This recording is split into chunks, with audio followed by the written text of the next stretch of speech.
ছাত্র শিবির করাটাই অপরাধ, ছাত্রদল করাটা অপরাধ নয়। ছাত্র শিবির হলেই তাকে মেরে ফেলা যায়, ছাত্র শিবির সন্দেহ হলেই তাকে মেরে ফেলা যায়। শহীদ শরফুজ্জামান নোমানী ভাই রাজশাহী বিশ্ববিদ্যালয়ের ছাত্র শিবিরের সেক্রেটারি, তাকে দিনে দুপুরে ছাত্রলীগের সন্ত্রাসীরা কুপিয়ে হত্যা করেছে। ছাত্র শিবিরের সমস্ত নেতাকর্মীকে পুলিশ এবং আইন শৃঙ্খলা রক্ষাকারী বাহিনী তৎকালীন ফ্যাসিস্ট আমলে ব্লক রেড দিয়ে রাজশাহী বিশ্ববিদ্যালয় থেকে বের করে দিয়েছে। ছাত্র শিবিরের দপ্তর সম্পাদক ইঞ্জিনিয়ার সিরাজুল ইসলাম বাইরে বুয়েটে বেধড়ক পিটিয়েছে। আমাদের থেকে বেশি হয়েছে, ছাত্রদল থেকে বেশি হয়েছে। গুম কমিশনের সর্বশেষ রিপোর্টটা কি সহজে বলা? আচ্ছা ভাই, মনে হয় এত পরিমাণ লোক আমাদের আহত নিহত গুম খুন হয়েছে, আমরা চাইলে এতগুলো নাম মুখস্থ করতে পারি না। আমরা তো এটাকে শিবিরে খুব কম সংখ্যক হয়েছে, যার জন্য মুখস্থ করে বলা না না পরিচয় তো গুম খুন হয়েছে না। ছাত্র শিবির পরিচয় হইলেই তাকে মেরে ফেলা যাচ্ছিল বিশ্ববিদ্যালয় হলগুলোতে, খুবই সত্য ছিল। আপনি এটাকে চাইলেই অস্বীকার করতে পারেন। এজন্য ছাত্রলীগের বেশি ভালো থাকবো কেন? আমি ছাত্রলীগের বিষয় ভালো থাকবো। থাকছেন তো আপনাদের অনেকেই। কে কে থাকছেন আপনি বলেন? আপনাদের শিবিরের সভাপতি থেকেছে, বর্তমানে ডাকসু হিসেবে যাকে বলা হচ্ছে তাকে।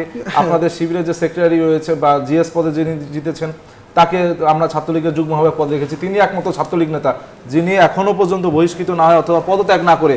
আচ্ছা, এই বিষয়টা মনে হয় একেবারেই মীমাংসিত, এটা গিনেস বুকে নাম ওঠা উচিত। এস এম ফরহাদের ছাত্রলীগ করাকে হলের পরিস্থিতি দিয়ে ব্যাখ্যা করা সম্ভব না, কারণ তিনি ফ্যাকাল্টি ছাত্রলীগের সদস্য ছিলেন, হল কমিটির না। দ্বিতীয়ত কথা হচ্ছে যে ওনাদের উপর অনেক নির্যাতন হয়েছে, অনেক অত্যাচার হয়েছে, ওনাদের ডিহিউম্যানাইজ করা হয়েছে, ওয়েল অ্যাকসেপ্টেড প্রত্যেকটা জিনিস। হলে থাকতে হলে ছাত্রলীগ করতে হতো। তো উনাদের তো প্রচুর রিসোর্স, উনাদের নেতারা উনাদেরকে নানানভাবে, উনাদের আলাদা আলাদা ম্যাচ আছে, সেই ম্যাচে আমরা জানি যে ছাত্র শিবিরের মানে ওরিয়েন্টেশন হয়, সেখানে ছাত্র শিবিরকে গ্রুম করা হয় ইত্যাদি ইত্যাদি। তা উনাদের যারা নেতাকর্মী তারা যারা মানে হলে থাকতে পারতেছে না দেখে, ধরেন আমরাও হলে থাকতে হলে ছাত্রলীগ করতে হবে, এ কারণে প্রচুর মানুষ তো হলে থাকে নেই, তারা হলে না থেকে বাইরে থাকছে। এখন উনারা যে হলে এই পরিমাণ এক্সেস পায় তার একটা বড় কারণ হচ্ছে উনারা হলে পূর্ববর্তী সময় সাধারণ শিক্ষার্থী পরিচয়ে ছিল। এইখানে একটা কম্পারেটিভ ডিসঅ্যাডভান্টেজ তৈরি হয়েছে অন্যদের সাথে উনাদের, যে উনারা বেসিক্যালি মিশে থাকতে পেরেছিল নিজেদের পরিচয়কে আগোপন করে নানান ফরম্যাটে। সো নির্বাচনে অনিয়ম হচ্ছে এইটা বললে আপনারা প্যারা খাচ্ছেন কেন? আপনারা তো প্রশাসক না, আপনার তো প্রশাসন না।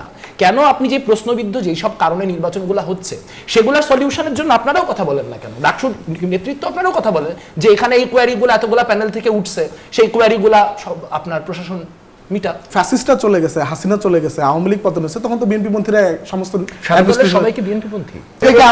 আমি তো বলছি যে নির্বাচন অভিযোগগুলো ভাই, সে অভিযোগগুলো তো ইতিমধ্যে নির্বাচন কমিশনও জবাব দিয়েছেন, বিশ্ববিদ্যালয় অ্যাডমিনিস্ট্রেশনও জবাব। আপনারা কি কনভিন্স এই জবাবগুলো? এই কনভিন্সের মানে আপনি কনভিন্স কিনা? হ্যাঁ না, আমি তো কনভিন্স না, মানে আপনি তো নির্বাচিত প্রতিনিধি, তো আপনি কনভিন্স করে তো ম্যাটার করে। আপনি কনভিন্স, আচ্ছা, তার মানে উনি হচ্ছে বেসিক্যালি এই কোয়েশ্চেন এই ব্যাপারটা কনভিন্সড যে প্রক্টর বলছেন যে নীলক্ষেতে ব্যালট প্রিন্ট হওয়ার কোনো সুযোগ নাই। তারপরে আরেকজন শিক্ষক বলছেন যে নীলক্ষেত কি নিষিদ্ধ পল্লী, যে নীলক্ষেত থেকে ব্যালট প্রিন্ট করা যাবে না। নির্বাচন কমিশনার বলছেন নীলক্ষেত কি নিষিদ্ধ পল্লী, যে আমি কি তাদের বক্তব্যের সাথে একমত করেছি? আমি বলছি তারা যে জবাবটা দিয়েছে সর্বশেষ ফরমালি, সে জবাবটা দেবে। তাহলে এই জবাব তিনটার কন্ট্রাডিকশন আপনার কাছে সেটা জবাব তো ইউনিভার্সিটি প্রশাসন দেবে। প্রত্যেকটা বিশ্ববিদ্যালয়ে যে ধরনের ঘটনা ঘটেছে বা যে ধরনের অভিযোগ সাধারণ ছাত্র বা বিভিন্ন ছাত্র সংগঠনের পক্ষ থেকে এসেছে, সেই অভিযোগগুলো সবই মিথ্যাচার। এতগুলো ছাত্র সংগঠন কেন আপনাদের বিরুদ্ধে মিথ্যাচার? আমাদের বিরুদ্ধে তো কি অভিযোগ আছে ভাইদের সেটা তো আমি জানি না, মানে ওনাদের অভিযোগগুলো কি, মানে কি অভিযোগ সেটা স্পষ্ট করুক। সবচেয়ে বড় অভিযোগ হচ্ছে আপনারা গুপ্ত রাজনীতি করেছেন। আপনি গুপ্ত রাজনীতি কোন ফর্মে করেছেন বা কৌশলগত কি ধরনের? মানে ধরেন যে আমি গুপ্ত রাজনীতি করেছি, তো এটা কোন ফর্মে করেছে? আমি তো ছাত্র শিবিরের প্রতিনিধি এখানে আছি, তা আমি ছাত্র শিবিরের সমস্ত প্রোগ্রামগুলোতে অংশ নিচ্ছি, মানে আমি কোন ফর্মে গুপ্ত রাজনীতি করেছি সেটা আমাকে। 5 আগস্টের আগ পর্যন্ত আপনারা কিভাবে রাজনীতি করেছেন? আচ্ছা, 5 আগস্টের আগে এই যে গত 17 বছরে ছাত্র শিবিরের উপরে যে সিস্টেমেটিক জুলুম হয়েছে, এইটা থেকে তো আপনি এড়াই যাচ্ছেন। জুলুম তো হচ্ছে বাম সংগঠন এবং ছাত্র দলের রাজনৈতিক এবং সামাজিক স্বীকৃতি ছিল। ছাত্র শিবির করাটাই অপরাধ, ছাত্রদল করাটা অপরাধ নয়। ছাত্র শিবির হলেই তাকে মেরে ফেলা যায়, ছাত্র শিবির সন্দেহ হলেই তাকে মেরে ফেলা যায়।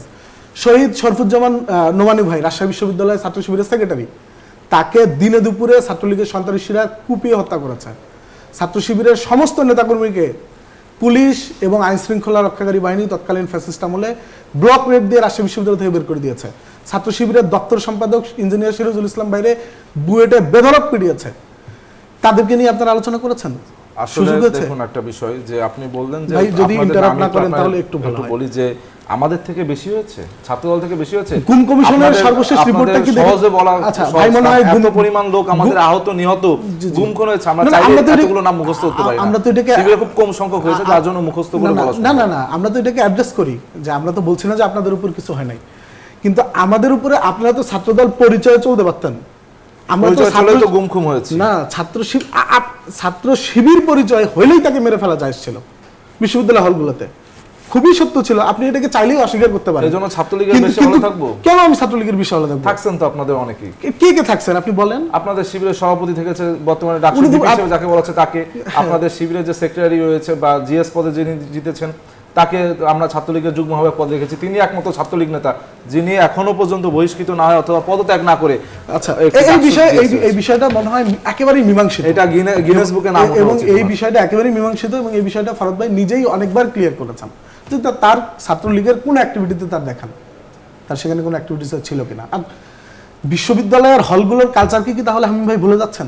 বিশ্ববিদ্যালয়ের সামগ্রিক পরিবেশটাকে ভুলে যাচ্ছেন? গত 17 বছরের যে সিস্টেমিক অপারেশন সেটাকে ভুলে আমরা যাচ্ছেন? ভুলিনি বলে তো না, আমি শিবিরকে সেটা- সহজে নিতে পারছি না, আমি কারণ সেটাই শিবির বলছি। ছাত্রলীগের বেশি ছিল। আমি সেটাই আমরা বলছি। ভুলতে পারলে তো কোলাকুলি করে সাথে রাখতাম আমি যে না তো ভাই। সেটাই বলছি যে গত 17 বছরে ছাত্র দলের তো সামাজিক ও রাজনৈতিক স্বীকৃতি ছিল। আপনাদের কোন নেতা, আপনারা তো 5ই আগস্টের দিন পর্যন্ত, জুলাই আন্দোলনের সময় পর্যন্ত আপনাদের কেন্দ্রীয় অফিসে বসে অফিস করেছেন। আপনাদের প্রত্যেকটা উপজেলা ইউনিট পর্যায়ের অফিসটা খোলা ছিল। ছাত্র শিবিরের কেন বন্ধ ছিল? কারণ ছাত্র আমরা শিবির- চ্যালেঞ্জ মোকাবেলা করতে সক্ষম। না, এটা না, আমরা চ্যালেঞ্জ এভাবে নয়। অবশ্যই ভাই, এইভাবে। এটাকে ধরেন পলিটিক্যালি রেটরিক্যালি আপনি বলতে পারেন যে আমরা চ্যালেঞ্জ মোকাবেলা করেছি, কিন্তু আমাদেরকে তো অঘোষিতভাবে নিষিদ্ধ করে দেওয়া হয়েছিল। আচ্ছা, নিষিদ্ধ করে যে দেওয়া জামাত হচ্ছে, শিবির- প্রয়োজনে রাজনীতি করব না, কিন্তু ছাত্রলীগের বেশি একটা ফ্যাসিস্ট ভাই, দীর্ঘায়িত করেছেন আপনারা। ছাত্রলীগের বেশি কেন ছিলেন? ফ্যাসিস্টকে দীর্ঘায়িত করার জন্য সমস্ত দায় এখন ছাত্র শিবির হয়ে গেল, কারণ ছাত্র শিবির সমস্ত দায় না, কিছু দায় রয়েছে। এই ধরনের দায় দেওয়া রাজনীতি থেকে বের হয়ে আসতে হবে। আমাদেরকে বাস্তবতাটা স্বীকার করতে হবে প্রথমত। দ্বিতীয়ত হচ্ছে ডেমোক্রেটিক প্রসেসে অংশ নিলে হার জিত থাকবে, সেটাকে গ্রেসফুলি এমব্রেস করতে হবে। আমি যদি সেই প্রসেসে না যাই, সেই প্রসেসে যদি অংশ না নেই, শুধু দায় দিয়ে দিই, অভিযোগ করি, অপবাদ দিই, প্রোপাগান্ডা নেই, এটা শিক্ষার্থীরা ভালোভাবে নেয় না, যেটার উদাহরণ আমরা প্রত্যেকটা বিশ্ববিদ্যালয়ের নির্বাচনগুলোতে দেখছি। জি, অনেক অনেক ধন্যবাদ। মেঘ কিছু বলতে জি, চাইছিলেন? প্রথম কথা হচ্ছে যে এস এম ফরহাদের ছাত্রলীগ করাকে হলের পরিস্থিতি দিয়ে ব্যাখ্যা করা সম্ভব না, কারণ তিনি ফ্যাকাল্টি ছাত্রলীগের সদস্য ছিলেন, হল কমিটির না। দ্বিতীয়ত কথা হচ্ছে যে ওনাদের উপর অনেক নির্যাতন হয়েছে, অনেক অত্যাচার হয়েছে, ওনাদের ডিহিউম্যানাইজ করা হয়েছে, ওয়েল অ্যাকসেপ্টেড প্রত্যেকটা জিনিস। হলে থাকতে হলে ছাত্রলীগ করতে হতো। তো উনাদের তো প্রচুর রিসোর্স, উনাদের নেতারা উনাদেরকে নানানভাবে, উনাদের আলাদা আলাদা ম্যাচ আছে, সেই ম্যাচে আমরা জানি যে ছাত্র শিবিরের মানে ওরিয়েন্টেশন হয়, সেখানে ছাত্র শিবিরকে গ্রুম করা হয় ইত্যাদি ইত্যাদি। তা উনাদের যারা নেতাকর্মী তারা যারা মানে হলে থাকতে পারতেছে না দেখে, ধরেন আমরাও হলে থাকতে হলে ছাত্রলীগ করতে হবে, এ কারণে প্রচুর মানুষ তো হলে থাকে নেই, তারা হলে না থেকে বাইরে থাকছে। এখন উনারা যে হলে এই পরিমাণ এক্সেস পায় তার একটা বড় কারণ হচ্ছে উনারা হলে পূর্ববর্তী সময় সাধারণ শিক্ষার্থী পরিচয়ে ছিল। এইখানে একটা কম্পারেটিভ ডিসঅ্যাডভান্টেজ তৈরি হয়েছে অন্যদের সাথে উনাদের, যে উনারা বেসিক্যালি মিশে থাকতে পেরেছিল নিজেদের পরিচয়কে আগোপন করে নানান ফরম্যাটে।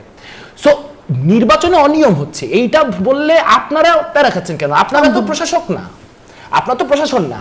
এখন ধরেন আপনি নির্বাচিত একজন প্রতিনিধি, এখন আপনি যতদিন নির্বাচিত প্রতিনিধি হবেন বা আপনি জীবনে যে রাজনীতি করবেন না কেন, আপনাকে তো সারা জীবন এটা শুনতে হবে ভাই, যে হইতেছে আপনি যেই নির্বাচনে জিতছিলেন সেই নির্বাচনের মানে যে নীলক্ষেতের অমুক, নীলক্ষেতের ভিপি, নীলক্ষেতের জিএস। এখন এখানে মুশকিলটা বুঝেন, এখানে এই ডাকসুর কাজ আটকানো বা এখানে কোন রকম প্রতিবন্ধকতা সৃষ্টি করা, ছাত্র সংসদকে কাজ না করতে দেওয়া, এগুলা তো কারো ইন্টেনশন না। কিন্তু আপনারা অনেস্ট অবস্থানটা নেন না, যে হইতেছে যে ভাই আপনার জন্য যেমন প্যারা, এটা তো আমার জন্য যেমন প্যারা, হামিমের জন্য যেমন প্যারা, আপনার জন্য তো প্যারা। কেন আপনি যে প্রশ্নবিদ্ধ যেই সব কারণে নির্বাচনগুলো হচ্ছে সেগুলোর সলিউশনের জন্য আপনারাও কথা বলেন না কেন? ডাকসুর নেতৃত্ব আপনারাও কথা বলেন যে এখানে এই কোয়ারিগুলো এতগুলা প্যানেল থেকে উঠছে, সেই কোয়ারিগুলা সব আপনার প্রশাসন মিটা। আপনি মনে হয় মেঘদা দেখেন নাই, আমরা বলছি যে এই সমস্ত প্রশ্নের উত্তর দিবে নির্বাচন কমিশন এবং বিশ্ববিদ্যালয় প্রশাসন। নির্বাচনকে আমরা কন্ডাক্ট করছি না, নির্বাচন কমিশনের 10 জন সদস্যের মধ্যে তো 8 জনই সাদা দলের ছিল। বিশ্ববিদ্যালয়ের এখন হলগুলোর সাদা দলেও তো আবার অনেক নিরপেক্ষ শিক্ষক। আমি বলি যে সাদা দলই তো 8 জন ছিল, সাদা দলের না, মধ্যে তো একজন তো অনেক পিঙ্ক দলের নিরপেক্ষ ছিল। শিক্ষক না। আমি বলি তাহলে বিশ্ববিদ্যালয়ের এখন প্রভোস্ট, ডিন, ফ্যাকাল্টি, মানে যারা ফ্যাকাল্টিতে নেতৃত্ব দিচ্ছে, অ্যাডমিনিস্ট্রেশনের নেতৃত্ব দিচ্ছে, এরা কারা? সাদা দলেরই তো। আমি কখনোই এইটাকে ধরেন ভুলে যাব না, কারণ বাংলাদেশের কালচারে ব্যুরোক্রেসি হোক, অ্যাডমিনিস্ট্রেটিভ হোক, কিংবা আমাদের শিক্ষক সমাজে হোক, সবসময় দুটো পক্ষই ছিল, বিএনপি আওয়ামী লীগ। আপনাদের পক্ষ মোটা হয়েছে দাগে, 5 মোটা আগস্টের দাগে, পরে কয়েকজন মোটা শিক্ষক দাগে। ঢাকা বিশ্ববিদ্যালয় আমি শেষ করি, কি একটা ঘুষে জানো 7-8 আমি শেষ করি। তো স্বাভাবিকভাবে যখন ফ্যাসিস্টটা চলে গেছে, হাসিনা চলে গেছে, আওয়ামী লীগ পতন হয়েছে, তখন তো বিএনপি মন্ত্রীরা সমস্ত সবাইকে বিএনপি পন্থী। তাহলে জামাতপন্থীদেরকে আলাদা করে দেন আপনারা, আপনাদের কাছে তো সেই ক্যাপাসিটি আছে। কিন্তু মেজরিটি না মেজরিটি নিরপেক্ষ চিনবো কেন? নিরপেক্ষ জামাত বললে তো ট্যাগ কেন ট্যাগ কেন ভাই? যারা জামাত করে তারা জামাত করে না, তারা তো নিরপেক্ষ ভাই। নির্বাচন কন্ডাক্ট করছে কারা? আমি তো এই দায় কি আমি নিব? না, এই দায় কি আমার? আমি তো এর কথা বলছি, আমি তো বলছি যে নির্বাচন এই দায় নির্বাচন অভিযোগগুলো ভাই, যে সেই অভিযোগগুলো তো ইতিমধ্যে নির্বাচন কমিশনও জবাব দিয়েছেন, বিশ্ববিদ্যালয় অ্যাডমিনিস্ট্রেশনও জবাব। আপনারা কি কনভিন্স এই জবাবগুলোয়?